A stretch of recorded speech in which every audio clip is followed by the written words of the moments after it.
오늘은 성령의 열매 9가지 중에 8번째 열매 온유에 대해서 상고하겠습니다. 온유라는 헬라어 단어의 본뜻은 사나운 들짐승이 온순하게 길이 들여진 상태를 가리키는 단어였다고 합니다. 원래부터 약한 것이 아니라 원래는 아주 사나운 펄펄 뛰는 야생마 같은 그러한 성품이 길이 들여져서 고분고분해진 상태를 온유라고 한다는 것입니다. 성경에서 그처럼 혈기가 왕성했던 사람이 온유한 사람으로 변한 사람을 뽑아보라 한다면 우리는 단연 모세를 뽑을 수 있을 것 같습니다. 모세는 본래부터 약한 사람이 결코 아니었습니다. 그는 애굽 사람이 자기 동족을 괴롭히는 것을 보고 그 애굽 관리를 단숨에 때려 죽였습니다. 또 성경에 보면은 십계명을 받으러 시내산에 올라간 사이에 아론과 이스라엘 백성들이 금송아지를 만들고 금송아지 앞에서 춤을 추며 이 금송아지가 우리를 애굽에서 인도하여 냈다고 하는 그 장면을 보고 분노해서 십계명 돌판을 산 아래로 던져 깨트려 버린 사람이었습니다.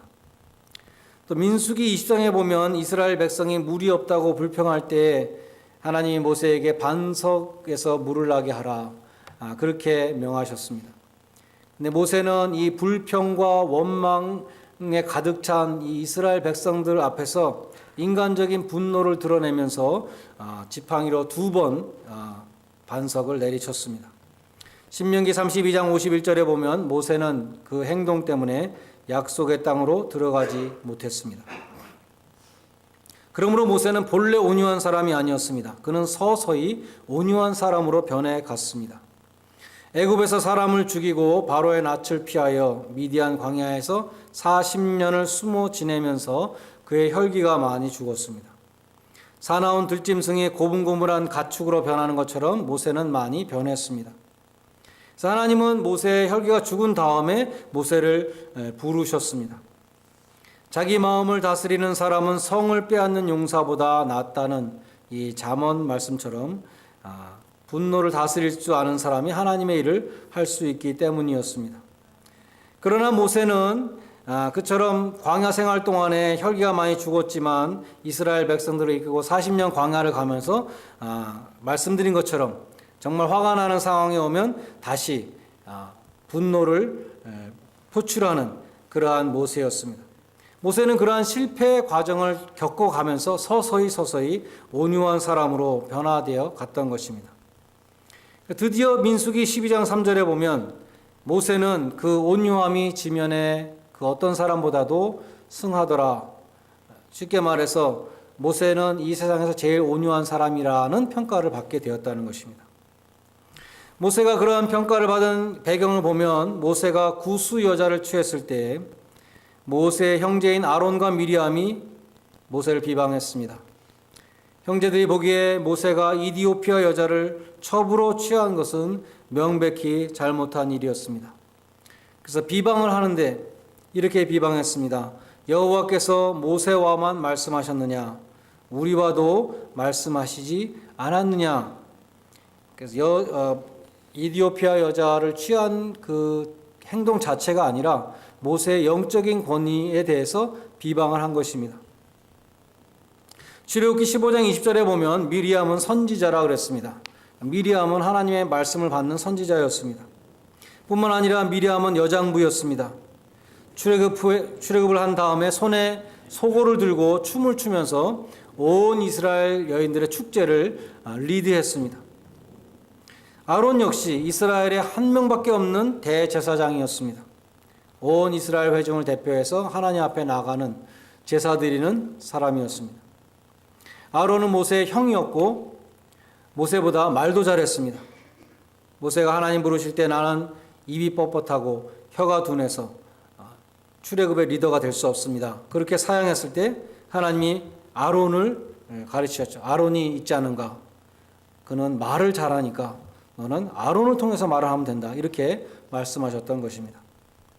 그래서 미리암과 아론은 모세가 뭐 그렇게 대단하냐 하는 행동 보니까 그도 별 수 없다. 우리보다 잘난 게 무엇이냐 이렇게 비방했던 것입니다. 성경에는 그러한 비방에 대해서 모세가 뭐라고 말했다는 기록이 없습니다. 대신에 이 사람 모세는 온유함이 지면의 모든 사람보다 승하더라 이렇게 기록되어 있습니다. 그래서 비방을 묵묵히 받았다는 뜻입니다. 그러나 모세를 비방한 미리암과 아론에 대해서 하나님은 직접 책망을 하셨습니다. 너희가 어찌하여 내 종 모세 비방하기를 두려워 아니하느냐. 그리고 미리암을 문둥병으로 치셨습니다. 로마서 12장 19절에 보면 원수를 친히 갚지 말고 하나님의 진노하심에 맡기라고 말씀합니다. 하나님께 맡기는 사람은 분노를 조절할 수 있습니다. 감정을 통제하고 온유한 자가 될 수 있습니다. 하나님이 세우신 종 모세를 비방한 미리암은 하나님이 직접 벌하셨습니다. 우리에게는 다른 사람을 심판하고 정죄할 수 없다고 성경은 말씀합니다. 우리 자신이 심판받고 정죄받아 마땅한 죄인들이기 때문에 다른 사람을 심판하고 정죄할 수 없다는 것이죠. 우리가 비방에 대해서 일일이 반응하고 복수하면 싸움은 점점 더 커지게 됩니다. 어떤 미국 목사님이 이런 예화를 드셨습니다. 그분이 어렸을 때 집이 목장을 해가지고 소를 바라보는 시간이 많았다고 합니다. 근데 소들이 평화롭게 풀을 뜯고 있다가 눈 깜짝하는 사이에 그 목장이 엄청난 싸움 바다가 된다고 합니다. 그래서 이 소년이 왜 그렇게 되는가를 자세히 관찰했다고 합니다. 싸움의 발단은 어떤 소가 발길로 한 대 치는 것에서부터 시작됩니다. 옆에 있는 소를 발길로 치면 난데없이 한 대 맞은 그 소는 즉각 보복을 하게 되는 것입니다. 반격을 합니다. 반격을 받은 소는 당연히 더 세게 들이받게 되는 것입니다. 이 두 마리가 흥분해서 싸우면서 제3의 소를 또 발길로 차게 되는 것입니다. 그러면 제3의 소는 또 즉각 반격을 하는 것이죠. 흥분한 제3의 소 3명이 또 싸우다가 제4의 소를 들이받고 금세 목장이 싸움 바다가 되고 마는 것입니다. 어떻게 하면 싸움을 막을 수 있는가? 한 대 맞은 소가 묵묵히 참고 견디면 된다는 것입니다. 반격하지 않으면 되는 것입니다. 계속해서 못되게 구는 소가 있으면 어떡합니까? 계속 참는 것이 해결책입니까? 목자가 가만히 있지 않는 것이죠. 지켜보고 있는 목자가 있다는 것입니다. 우리가 모든 것을 보고 계시는 하나님, 살아계신 하나님을 믿기 때문에 친히 보복을 하지 않고 진노하심에 맡기라 성경 말씀에 순종하는 것입니다. 그리할 때 우리가 온유한 자가 되고 우리의 공동체가, 우리의 가정과 우리의 교회가 평화가 임하는 공동체가 되는 것입니다. 역사상 가장 온유하셨던 분은 모세가 아니라 예수님이셨습니다. 예수님은 산상수훈에서 온유한 자가 복이 있다 말씀하셨고 나는 온유하고 겸손하니 나에게 와서 배우라고도 말씀하셨습니다. 하나님과 동등된 신분을 버리고 종의 형체를 가져 사람들과 같이 되셨다는 것이 주님의 온유와 겸손을 잘 나타내 줍니다.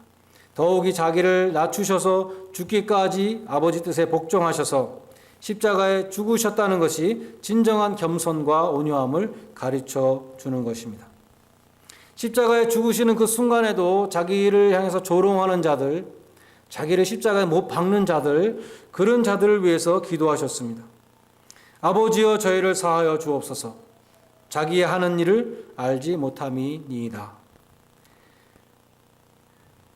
그 자기를 조롱하는 자들과 십자가에 못 박는 자들을 위해서 기도하시는 주님의 모습을 우리가 본다면 무엇이 참으로 온유한 것인가를 우리는 깊이 깨달을 수 있게 될 것입니다.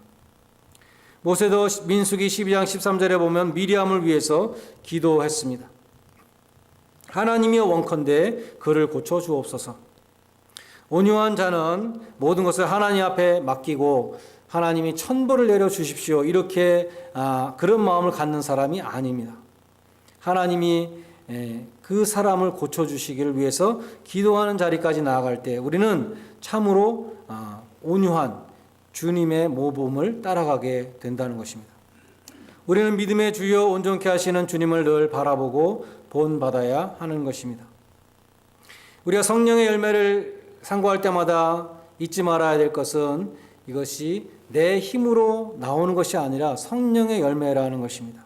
온유함도 나의 본성 속에 있는 것이 아니라 성령님의 열매라는 것을 우리는 기억해야 합니다. 참으로 예수를 믿는 사람이, 참으로 하나님 말씀에 순종하는 사람이, 기도에 힘쓰는 사람이, 성령 충만한 사람에게서 나오는 것이 온유라는 것입니다. 우리에게서 온유한 모습이 사라져갈 때에 나는 과연 성령님을 모시고 사는 사람인가? 나아가서 내가 하늘나라를 기업으로 받을 성도인가? 그것을 반성해 보아야 할 것입니다. 온유함은 우리의 본성에서 나오지 않고 오직 성령님의 역사하심으로 그리스도인들에게 나타나는 제자의 표이기 때문인 것입니다. 그러므로 우리는 온유한 자가 되기 위해서 성령 충만을 구하여야 합니다. 성령님께서 나를 온전히 주장하시도록, 나를 지배하시고 통치하시도록 우리는 말씀에 순종해야 합니다. 무시로 기도해야 되고 우리는 성령님의 인도하심을 늘 간구해야 하는 것입니다. 예수님의 제자 중에 사랑의 사도라고 불리는 요한은 본래 우레의 아들이었습니다. 천둥벼락 같은 그러한 성격을 가진 사람이었습니다. 성격이 불같은 사람이었습니다. 그러나 주님 안에서 온유한 사랑의 사도로 변화되어 갔던 것입니다. 누구나 평온한 환경에서는 온유한 사람이 될 수 있습니다. 모세와 같이 누군가 자기를 비방할 때에도 참으로 온유할 수 있는 사람이 참으로 온유한 사람이라 할 수 있습니다. 우리가 같이 사는 사람으로부터 시작해서 비방을 받을 때 내가 정말 온유한 자가 될 수 있는가 생각해 볼 수 있기를 바랍니다. 온유는 죄악된 인간의 본성이 아니라 성령의 열매라는 것을 우리는 늘 기억해야 할 것입니다. 교회에서도 마찬가지입니다. 에베소 교회에 바울이 편지를 쓰면서 성령의 하나 되게 하신 것을 너희가 힘써 지키라 그렇게 말씀합니다. 이 명령 앞에 어떻게 성령의 하나 되게 하신 것을 힘써 지킬 수 있는가 방법이 나오는데 모든 겸손과 온유로 오래 참음으로 사랑 가운데 서로 용납하며 전부 다 성령의 열매들을 말씀하고 있죠. 온유와 오래 참음과 사랑과 관용과 이러한 모든 성령의 열매 가운데 우리는 성령의 하나 되게 하신 것을 힘써 지킬 수 있다는 것입니다. 온유와 겸손이 사라질 때 교회에는 다툼이 일어나게 되고 바람 잘 날이 없게 되는 것입니다. 사도 바울은 교회를 섬기는 모든 주의 종들에게 온유를 명했습니다. 마땅히 주의 종은 다투지 아니하며 모든 사람을 대하여 온유하며 가르치기를 잘하며 참으며 거역하는 자를 온유함으로 징계할지니 하나님이 저희에게 회개함을 주사 진리를 알게 할까 하며 저희로 깨어 마귀의 올무에서 벗어나 하나님께 사로잡힌 바 되어 그 뜻을 쫓게 하실까 함이라고 디모데후서 2장 24절로 26절에 말씀합니다. 예수님은 온유한 자가 땅을 차지할 것이다 라고 말씀합니다. 온유한 자에게 진정한 승리, 하나님이 주시는 승리가 있다는 말씀입니다. 세상적인 상식으로 하면 온유한 자는 손해를 볼 수밖에 없고 온유한 자는 망해야 됩니다. 그러나 하나님을 의뢰하며 참고 기다리는 자에게는 하나님이 주시는 승리가 있는데 그것을 땅을 차지할 것이다 이렇게 표현하고 있는 것입니다. 무슨 뜻이겠습니까? 온유한 자가 사람의 마음을 얻는 것입니다. 그것이 승리입니다. 그것이 땅을 차지하는 것입니다. 온유한 사람이 전도를 했을 때 전도의 열매를 얻을 수 있습니다. 온유한 사람이 하나님의 나라를 확장시키는 것입니다. 그것이 땅을 차지하는 것입니다. 온유한 사람은 세상 사람들로부터 정말 당신은 다릅니다. 하나님을 믿는 사람은 다르군요 라는 그러한 고백을 듣게 됩니다. 그것이 복음으로 하나님의 나라를 확장하는 땅을 차지하는 승리자가 되는 것입니다. 반면에 마음을 다스리지 못하고 화를 내는 것은 마귀의 시험 앞에 무릎을 꿇는 것입니다. 패배자가 되는 것입니다. 부디 우리 모두가 성령 충만한 가운데 온유한 자들이 되어서 하나님이 주시는 이 승리를 취할 수 있기를 간절히 바랍니다. 성탄절이 다가오고 있습니다. 가장 낮은 곳에 아기의 모습으로 오신 이 예수님을 우리가 바라볼 때 하나님은 얼마나 온유하신 분인가, 하나님은 얼마나 겸손하신 분인가 우리는 다시 깨닫게 되는 것입니다. 다윗의 동네 베들레헴의 여관 가운데 빈 방이 없어서 하나님의 아들 메시아가 마구간에 태어나셨고 말들의 먹이를 담는 그 여물통에 침대 삼아서 거기에 누우셨습니다.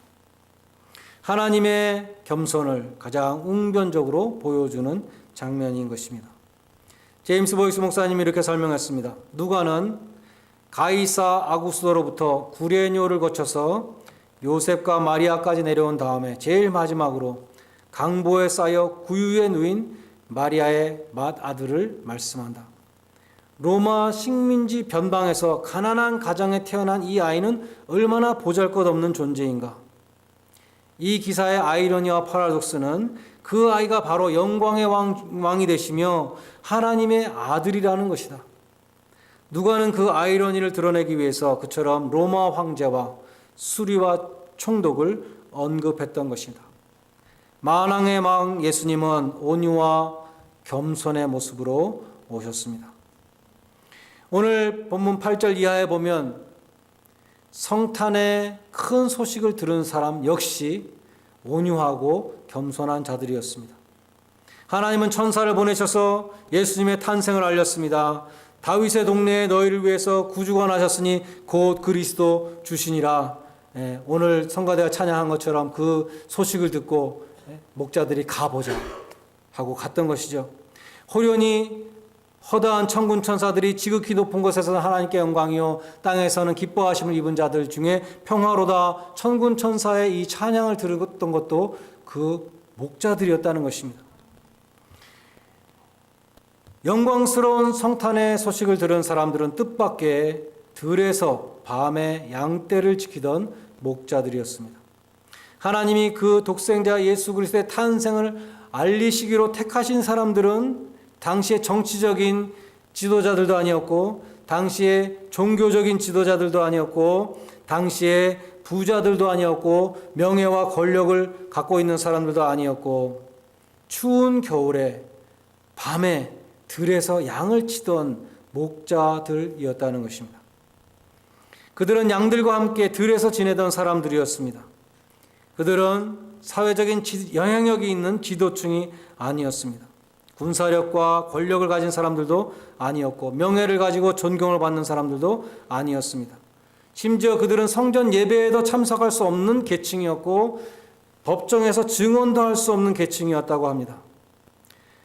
그들은 아무도 중요하지 않게 생각했던 사람들이었습니다. 그러나 하나님은 그 목자들을 성탄에 초대하셨습니다. 성탄에 공식적으로 초대받은 사람은 성경에 양치는 목자들밖에 없습니다. 우리의 예상을 뒤엎는 이 하나님의 선택은 무엇을 보여줍니까? 하나님은 심령이 가난한 자, 온유하고 겸손한 자를 택하셔서 천국으로 초대하신다는 것입니다. 하나님은 사람을 외모로 취하지 않는다는 것을 보여줍니다. 많은 사람들은 하나님이 능력이 많은 자를 택하신다고 생각합니다. 하나님은 똑똑한 사람을 물론 택하지도 하시지만은 똑똑하기 때문에 택한 것은 아닙니다. 하나님은 능력이 많은 자를 택하시기도 하시지만 능력 때문에 택하시는 것이 아닙니다. 디모데후서 2장 22절에 보면은 큰 집에 금그릇도 있고 은그릇도 있고 나무그릇도 있고 질그릇도 있고 많은 그릇이 있는데 하나님이 쓰시는 그릇은 깨끗한 그릇이다라고 말씀합니다. 외모로 볼 때는 보잘것없는 질그릇이라 할지라도 깨끗하면 쓰임을 받는 것이고 금그릇이라 할지라도 더러우면 쓰시지 않는다는 것입니다. 예수님이 태어나시던 밤에 베들레헴 지경에서 양을 치던 목자들은 금그릇이나 금수저 같은 사람들이 아니었습니다. 그러나 하나님은 천군 천사를 보내셔서 그들을 성탄에 초대하셨습니다. 하나님은 외모를 보지 않고 중심을 보시기 때문이었습니다. 베드로전서 5장 5절은 하나님은 교만한 자를 물리치시며 겸손한 자에게 은혜를 주신다고 말씀합니다. 이사야서 66장 2절에 보면은 마음이 가난하고 심령에 통회하며 나의 말을 인하여 떠는 자를 하나님은 찾으신다고 말씀합니다. 예수님은 지극히 연약한 아기의 모습으로 이 세상에 오셨습니다. 예수님은 지극히 연약한 모습으로 십자가에 달리셨습니다. 그러나 예수님은 승리자이셨습니다. 오늘날도 많은 사람들이 로마의 황제나 수리아의 총독을 찬양하는 것이 아니라 예수 우리 왕이여, 오늘날도 주님으로 우리가 경배하며 찬양을 드리는 것입니다. 주님과 같이 온유와 겸손을 통해서 진정한 승리자가 되시기를 바랍니다. 양치는 목자와 같이 낮은 자에게 임하시는 주님의 은혜, 이 성탄의 큰 기쁨이 여러분에게 충만히 임하시기를 주님의 이름으로 간절히 축원드립니다. 기도하겠습니다.